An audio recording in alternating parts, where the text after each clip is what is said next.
The cold didn't bother her anymore. Not the snow piling on her scarf, not the strangers passing with pitying eyes. Mama Eudora sat on the rusted bench outside the train station, her trembling lips repeating the same haunting words, he promised to come back. No one asked who. No one dared. They just walked past, unaware that beneath her silence lived a story of betrayal, sacrifice, and a promise shattered by time. But today felt different. Her heart beat slower, heavier, as if the end, or the truth, was finally near. And someone was watching her from across the street. Welcome to my channel where powerful stories come to life. If you believe every voice matters, especially the forgotten ones, this story is for you. Drop a comment telling us where you're watching from, and don't forget to subscribe. Now, settle in, because this story will stay with you long after it ends. The wind sliced through the city like a knife with no conscience.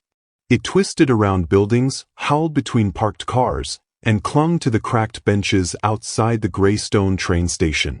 There, just beneath a flickering lamppost, she sat. Mama Eudora. Her coat was too thin. Her scarf, a faded Kent cloth, was wrapped tightly around her neck, though it offered little warmth. A wool hat sat crooked on her head, revealing streaks of gray hair that fluttered in the cold. Her fingers, wrinkled and swollen at the knuckles, clutched a small plastic bag resting on her lap. Inside was a sandwich she hadn't touched and a crumpled photo of a boy with curious eyes and an innocent smile. She didn't blink much. Just stared down the street, toward the corner where the 4:15 p.m. train usually hissed to a stop. Each time the sound of brakes screeched in the distance, her spine straightened ever so slightly. And every time the doors slid open and unfamiliar faces poured out, she sank back in again. Quieter. Smaller. He promised to come back, she whispered. To no one. To everyone. People passed without stopping. Their coats zipped, their earbuds in, their eyes averted. Some had seen her before, weeks ago, months even. She'd become a fixture. A rumor. A strange tale city kids dared each other to get close to. Some called her the bench ghost. Others just said she was mad. But Mama Eudora wasn't mad. She was waiting. And waiting had become its own kind of madness. Years ago, decades, really, she had stepped off a plane with a sun wrapped in her arms and fire in her spirit. They had landed in this same city. A place she couldn't pronounce well then. A place where people didn't look into your eyes when they passed you. Where neighbors didn't knock on doors just to say good morning. Where even God felt quieter in church. But she was strong then. Back straight. Head high. She was a woman of substance. A woman with dreams. And her biggest dream wore Oshkosh overalls and called her Obina. He was 3 when they arrived. She had told him the snow was heaven's powder, and that the big buildings were full of people who knew important things. She told him if he studied hard, he would become one of them. He would sit in those buildings. He would wear their suits and shake their hands. He would lead. He would be respected. She didn't tell him how hard it would be to hold on to himself. It had started small. He came home from kindergarten and asked if he could be called Ben instead. Said the teacher couldn't pronounce Obina. Said the other kids laughed when she tried. She had smiled then, only a little. Ben is short for Obina, she told herself. It is only for school. But then it wasn't just school. It was everywhere. The music changed. The way he talked changed. He stopped speaking Igbo entirely, even when she tried to practice with him. He pushed away her food. Called it weird. Asked for pizza instead of okra soup. Begged her not to wear her gheli to his school play. At first, she thought it was just a phase.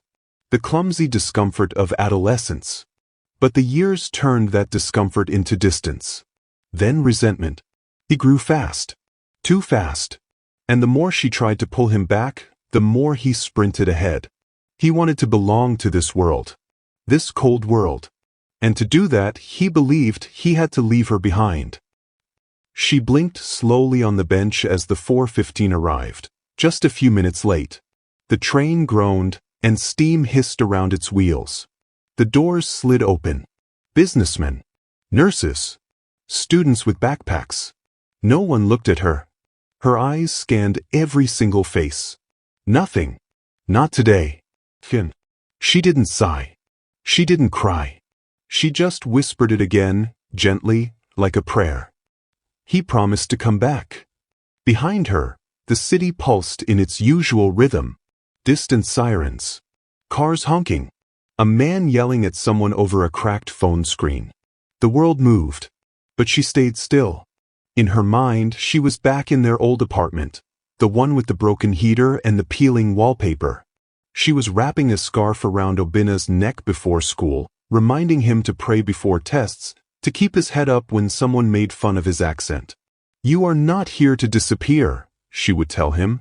"You are a lion in a land of sheep." But lions, it seemed, could forget. The last time she saw him, Obina was 22. He had come home late, eyes tired, voice flat.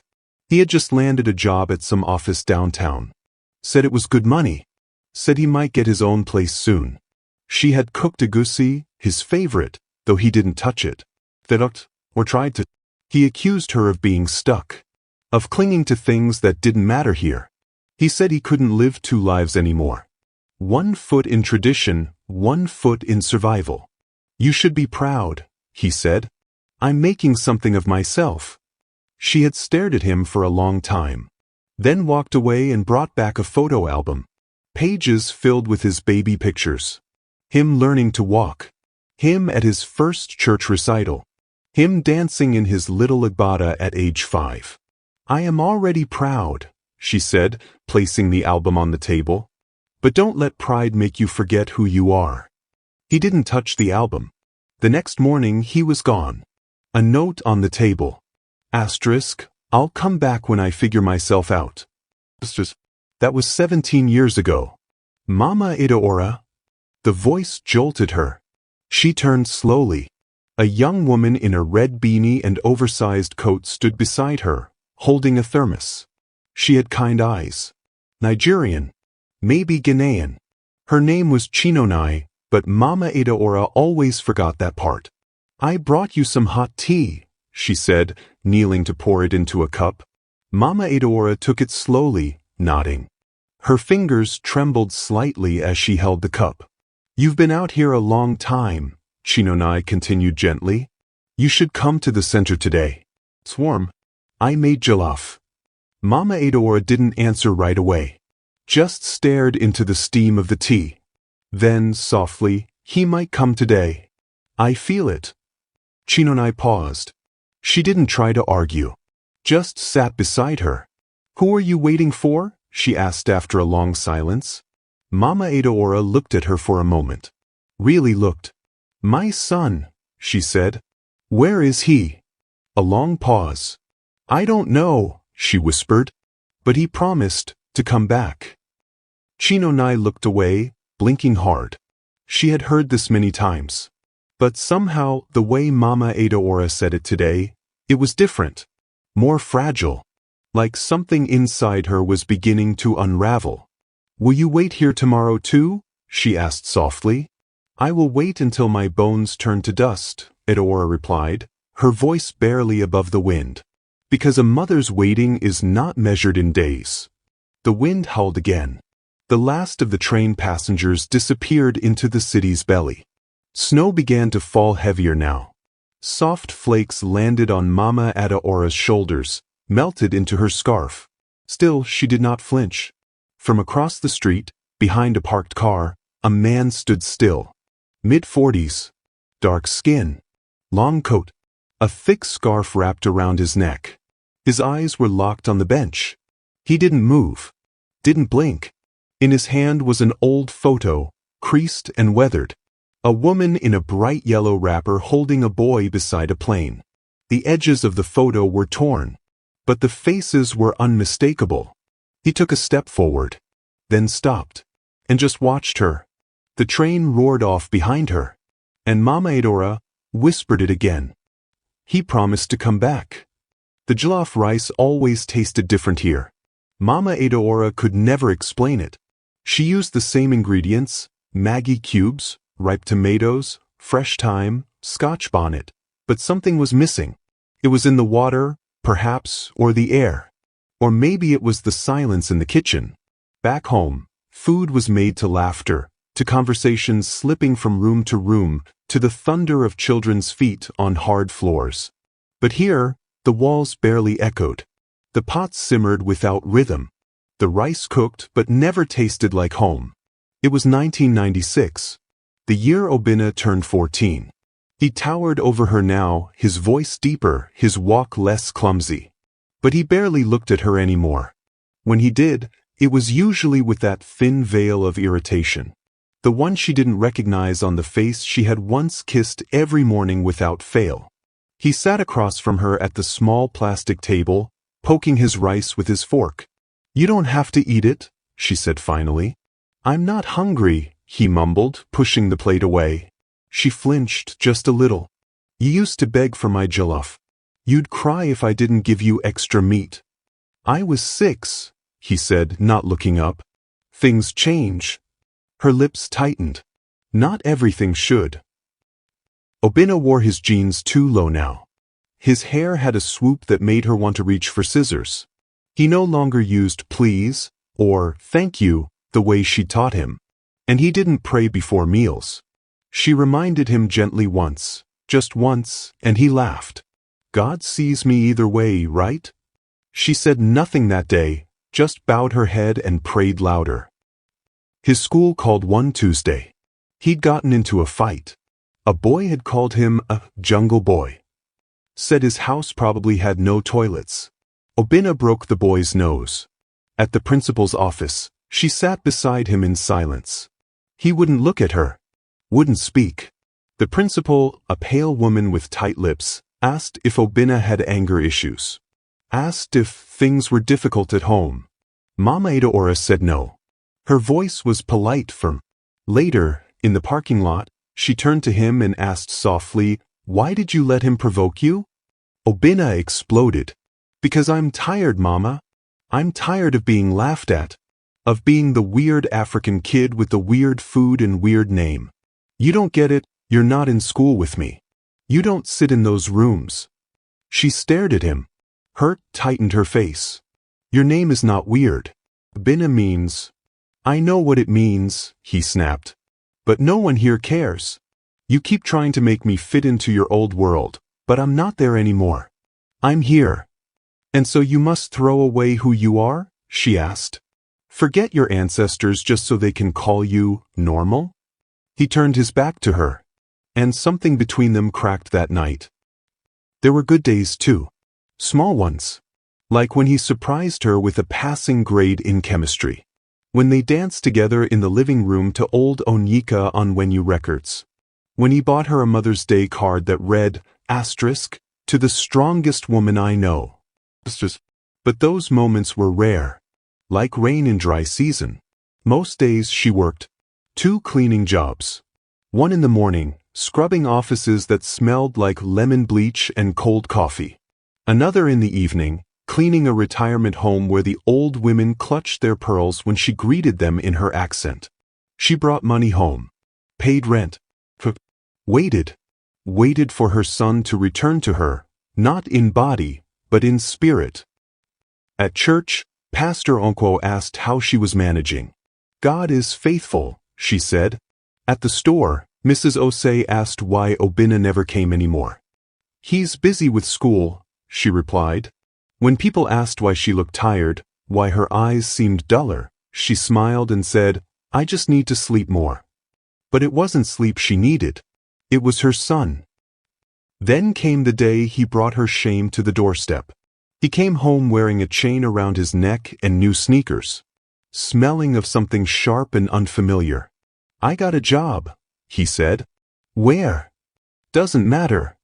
She asked again. He snapped. "It's delivery. Tips are good. I'm saving up."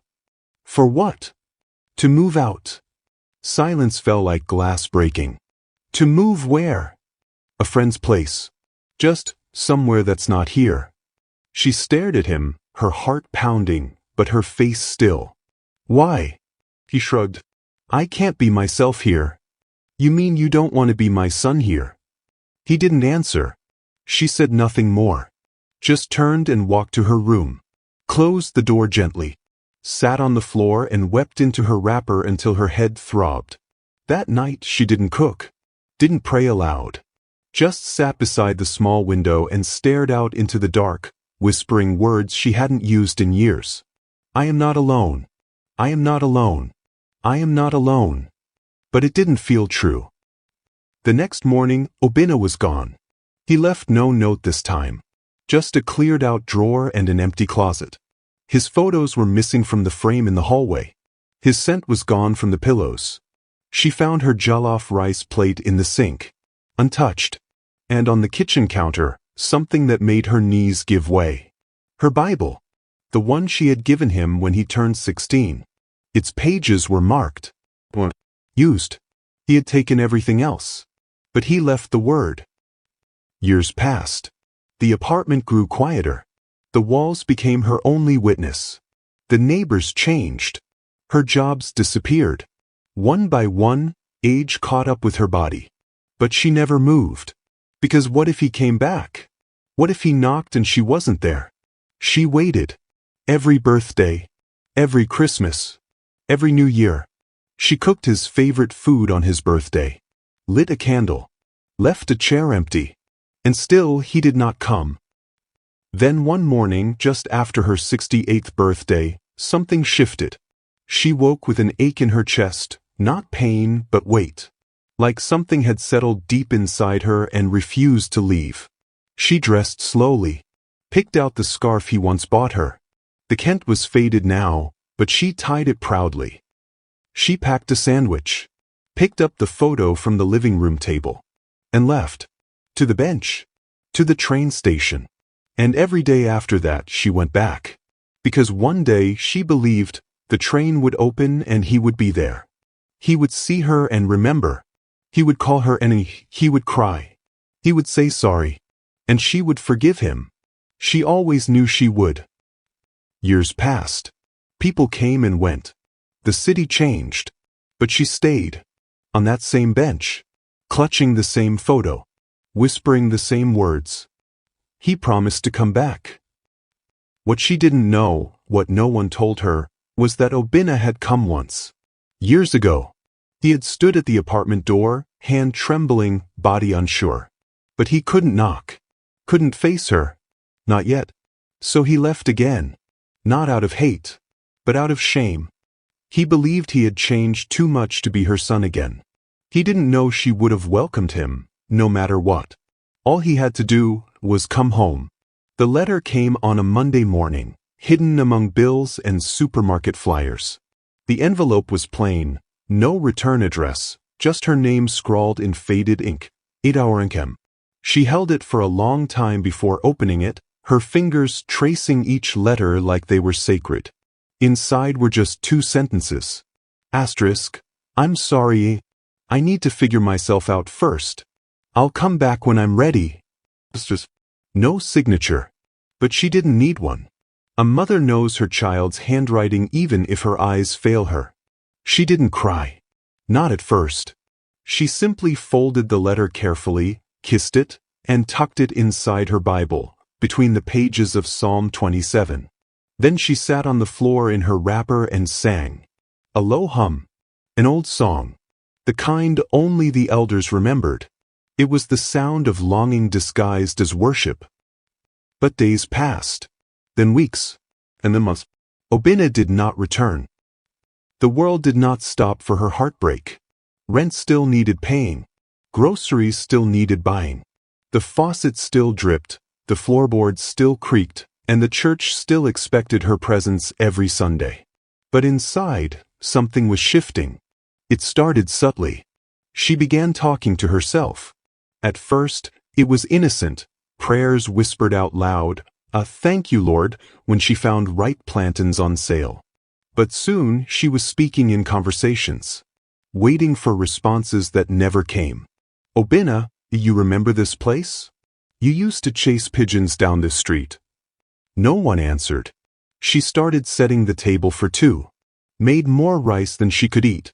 left his favorite spoon on the right side of the bowl, just as he liked it. Neighbors began to notice. First with pity, then with quiet concern. "She's waiting," they said. "Poor woman." Then came the night she wandered to the train station. It was raining, a soft drizzle that made the city look like it had been painted in silver and ash. She sat on a bench with an umbrella too frail to matter. In her lap, a plastic bag with an untouched meat pie and a flask of hot water. She watched the trains come and go. She didn't move, didn't blink, just watched and waited. When the last train departed at 10:40 p.m., she whispered something no one could hear, then slowly stood, walked home, and returned the next morning. It became a pattern, a ritual, a quiet protest against time. She told no one, not even Pastor Okonkwo, because deep down she knew what they would say, that she needed help, that she should accept the truth. But what was truth? That her son was gone? Or that he might walk off the 415 one day, find her sitting there, and fall to his knees?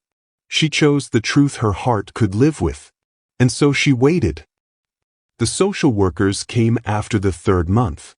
A woman named Karen with wide eyes and stiff posture sat across from her in the apartment. "It's been reported you've been spending long hours at the train station, ma'am.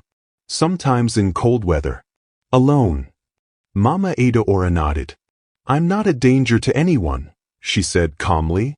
"We're not saying you are. We're just concerned. I'm waiting for someone." "Who?" "My son." Karen paused, pen halfway across the page. "Do you know where he is?" "No." "When's the last time you spoke to him?" Adaora turned her head toward the window. "That is not the question that matters." Karen sighed. "And what would that question be?" Adaora met her eyes. "When will he come back?" Karen didn't know how to respond, because the system didn't have forms for that kind of hope. That night, Chinonai knocked on her door for the first time. She was young, mid-20s maybe. A nurse by day, a volunteer at the community kitchen by night. Nigerian roots. Igbo speaking. "Everyone talks about you, Mama," she said. "The woman at the bench." Adaora didn't answer. "I brought soup. Ifo rairo. Extra spicy, like we do back home." Still silence. Chinonai placed the bowl on the table. "I don't think you're crazy. Just lonely." That got Adaora's attention. "Lonely is a word people use when they stop understanding your pain," she said slowly. Chinonai sat down, uninvited. "Well, maybe I understand enough to sit here with you." For the first time in weeks, Adaora smiled. Weeks passed. Winter faded, and spring came with gentle winds. Adaora still went to the bench. But now Chinonai came with her sometimes. They sat in silence, sometimes shared words, sometimes not. One afternoon, as the 4:15 rolled in, Chinonai asked softly, "What if he never comes back?" Adaora didn't flinch. "I've lived long enough to know that faith is not always about answers. Sometimes, it's just about standing where you last believed." Then came the night the dream came. She was back in their old house in Suka. Young again. Wearing a red blouse with golden embroidery. Obina was 5, hiding behind a papaya tree, giggling. She called his name. He ran to her, laughing, arms wide. Then suddenly he stopped. His eyes filled with sorrow. "I'm lost, he said. "I don't know who I am anymore." She opened her mouth to speak, but her voice was gone. Then everything around her dissolved, and she woke up crying. The dream didn't come again, but the feeling stayed. One Tuesday morning, something strange happened. She arrived at the bench as usual, scarf wrapped, sandwich packed, photo in hand. But this time, a little girl stood near the bench, holding her mother's hand. The girl looked at Adaora and smiled. "Are you the waiting lady?" she asked. Adaora chuckled softly. "I suppose I am. Who are you waiting for?" "My son." "Where is he?" "I don't know." The little girl thought for a moment. "Then maybe he's looking for you too." The words hit her like a wave. She reached into her bag and pulled out the photo, staring at it like it could answer the ache inside her. Maybe he was lost. Maybe he was looking, but didn't know where to find her. Or worse, was too ashamed to try. Across the street, behind a parked taxi, a man stood again. Same long coat. Same scarf. He had come more than once. Always watching from a distance. Too scared to step forward. Too uncertain to vanish. Obinna. His beard was thicker now. The boyish features had faded. But the eyes, those eyes were the same. He held a folded paper in his hand. An old photo. A letter. Something that had once been a bridge but now felt like a wall. He watched her sit. He watched her smile at a passing child. He watched her whisper something and place her hand over her heart. Then he turned and walked away. Fin. Mama Adaora didn't see him, but she felt something shift. A tug in the air. A pull in her chest. She clutched the photo tighter and whispered, "Obinna, wherever you are not lost to me." She closed her eyes and waited. It was a Wednesday. The sky wore a gray veil, and the air tasted like metal, one of those days where the wind felt like it was searching for something. Mama Adaora sat at the bench, as always. Same scarf. Same coat. Same plastic bag with her sandwich, flask, and the aging photograph she handled more gently than glass. But her body ached more than usual. Her knees, once strong like her grandmother's mortar, throbbed in protest. The sharp stabs of arthritis reminded her that her bones were aging even faster than the years she carried on her shoulders. She ignored it, adjusting herself to sit straighter. Because today felt different. There was no logical reason for it. No letter. No sign. No whisper from the Holy Spirit. But sometimes, a mother just knows. And today, something inside her refused to sit still. She clutched the photo and stared down the street like she had every other day. Waiting. Watching. Hoping. The 4:15 was late. That never happened. Across the street, hidden beneath the shadow of a narrow alleyway, he stood again. Obinna. But this time, he wasn't alone. His hand held a small bouquet. Not store-bought. Picked from somewhere. Wildflowers. The kind Adaora once grew on the windowsill of their old apartment. His legs felt heavy. His heart was like it was made of glass, threatening to shatter with every step. How many times had he come here to watch her from afar? 3? No, maybe 4. Always convincing himself the time wasn't right. That he wasn't ready. That she wouldn't forgive him. But something had shifted. He had seen her on the news. Not the big news stations. A local channel had done a segment. The waiting woman of Brighton Station. They called her a quiet mystery. Told viewers of her daily ritual. Showed grainy footage of her whispering into the wind, her face creased with time, eyes shining with something the reporter called haunting devotion. Obinna had watched the clip 10 times in a row. Each time, his guilt grew heavier. And now, here he was. 15 feet away. And still afraid. Mama Adaora felt the shift before she saw him. Something in her chest fluttered, like a memory trying to take shape. Her gaze swept the sidewalk. Then she saw him. He didn't look like her son. Not at first. He was taller. His face was angular, sharper. His skin was tired. His eyes looked like they had seen things he hadn't told anyone. His coat was neat, his scarf expensive. But then he shifted, just slightly, and the sunlight hit his face. And she saw it. Obinna. Her Obinna. The little boy who cried when she left him at school. The boy who danced when she made fried plantain. The boy who whispered bedtime prayers in broken Igbo and kissed her fingers before sleeping. She gasped. Tried to stand. Obinna crossed the street, slowly, cautiously, as if each step carried a decade. He stopped in front of her, his hands trembling. She didn't speak. He didn't either. Their eyes did the talking.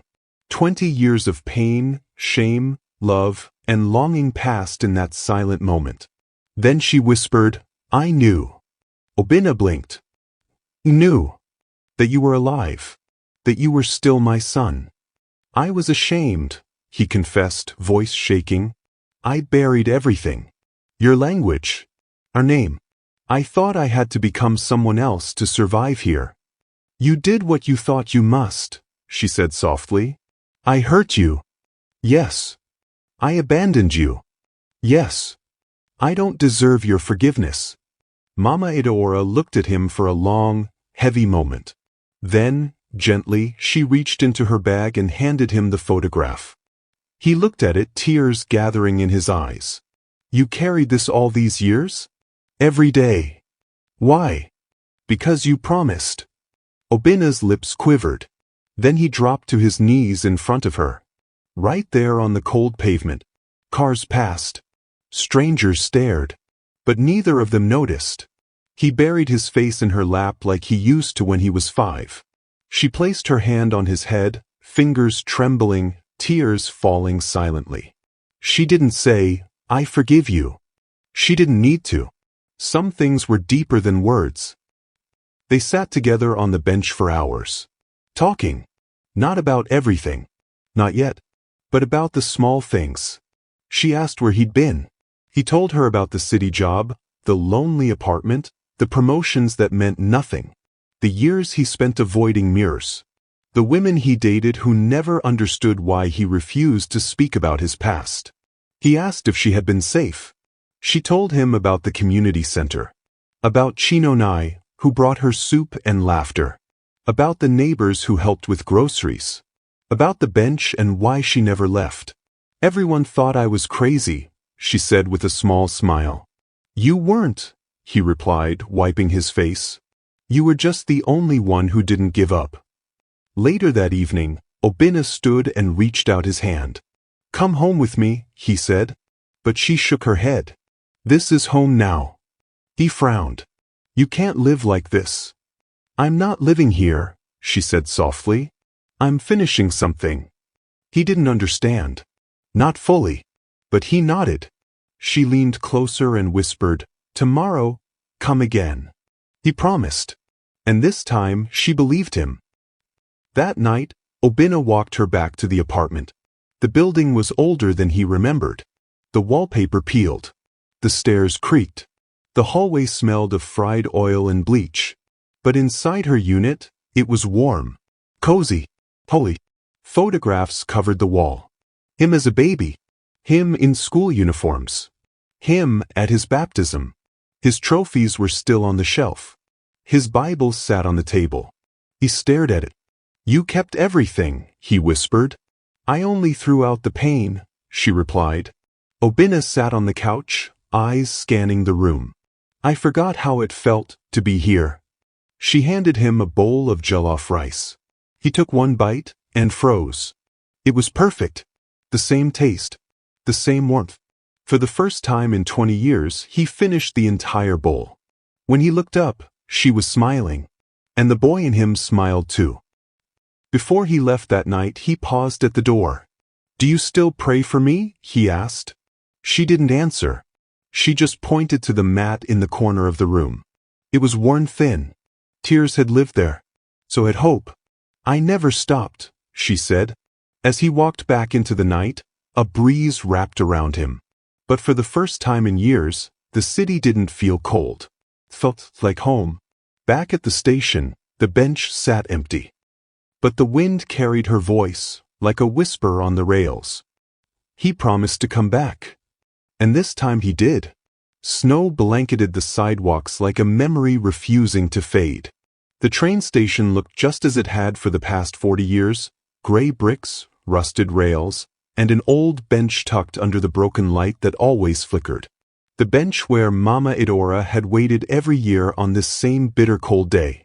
Wrapped in her olive coat and a scarf that had once belonged to her husband, she sat with a stillness that was louder than any scream. Her body had aged, her bones less forgiving, but her eyes held onto something fierce, or perhaps foolish. He promised to come back, she whispered, as if the words kept her breathing. That promise, once warm and sweet, had turned into a cruel echo. He'd said it with tears in his eyes, suitcase in hand, a one-way ticket to America in his pocket, and hope swelling in his voice. That day, he had kissed her forehead and told her to wait. "I'll send for you and the children," he had vowed. But no letter ever came. No plane ticket. No call. The world thought she was crazy. Her children certainly did. Chica had stopped asking questions long ago. Keen rolled his eyes every time the anniversary came up. "He left, Mama. He's gone. Either he's dead or he didn't want us," he'd said last year. But Ada Ora never flinched. Never gave up. Not because she was delusional, but because her heart refused to bury a man she never saw buried. Still, doubt was a quiet visitor now, always lurking in the corners of her mind. What if Keen was right? What if this waiting had been in vain? Across the street, a group of teenagers laughed loudly, taking selfies with their drinks. A woman walked her golden retriever, shooting Ada Ora a glance that said, "Poor thing." Pity had become a familiar smell. It clung to her like perfume she never wore. She clutched the scarf tighter and looked up at the gray sky. "God, just give me one sign." And just then the air shifted. From the entrance of the station, a figure stepped out. Slow, unsure, but familiar. Tall, dark-skinned, a little hunched. Dreadlocks that were graying at the edges. He looked like a man who had seen too many winters and slept under too many roofs that weren't his. Ada Ora blinked hard. Her heart trembled like it recognized him before her mind could catch up. The man looked across the street, then down at his worn shoes. She stood up. Her knees buckled, but her hands gripped the bench. She took a step, then another. Turned. Their eyes met. And in that frozen second, something broke inside her, either her mind or the silence of 40 years. "Chijioke," she whispered. He opened his mouth, closed it. Tears welled up in his eyes as he staggered backward, shaking his head like he didn't deserve the moment. She ran, or at least tried to. Her feet stumbled through the snow until they were nose to nose, breath mingling in the cold air. "I'm sorry," he said. His voice, aged and hoarse, was still unmistakably his. "I thought I'd find you gone. I thought you'd hate me." She slapped him. The sound cracked in the cold air. Her palms stung, but her heart fluttered. 40 years, Chijioke. 40 years. "I was arrested 2 weeks after I landed," he said. "Wrong name on a package at the airport. Drug charges. I wasn't even allowed a phone call for the first year. By the time I was out, I had nothing. No money. No address. I tried, Ada Ora. I tried." She looked into his eyes and saw the same sorrow she'd carried for decades. And suddenly her own strength gave out. She collapsed against him. He held her. The way he used to. The way only a man who had begged God for this exact second could. That night, they sat in her small apartment, the heater humming like an old lullaby. Chijioke ate jollof rice like he hadn't had home in his mouth for decades. He cried when he saw their wedding photos still framed by the mantel. He broke when he saw pictures of their children, grown now, strangers to him. "They think you abandoned us," she said softly. "They'll never forgive you." "Do you?" he asked. She didn't answer. Her silence was not permission, but it wasn't rejection either. "Tomorrow," he said, "I'll go to them. I'll tell them everything. They may not want to listen. Then I'll still tell them. And wait, however long it takes." They both knew what that meant. And in that moment, the roles reversed. He became the one who would wait. And she would be the one who decided whether to return. The next morning, Mama Ada Ora did not go to the station. She woke up to sunlight through her curtains, and for the first time in 40 years, the bench outside the train station sat empty. Sometimes, the most painful part of love isn't the goodbye. It's the waiting for truth, the waiting for healing, the waiting for a return that may never come or comes far too late. But when it finally comes, even broken reunions carry a kind of grace. And in that grace, we remember who we were before the world taught us to stop hoping. If this story moved you, Don't forget to subscribe to our channel for more powerful journeys that inspire, challenge, and uplift. Hit the notification bell so you never miss a moment of hope and strength. Join our community. Your support means everything.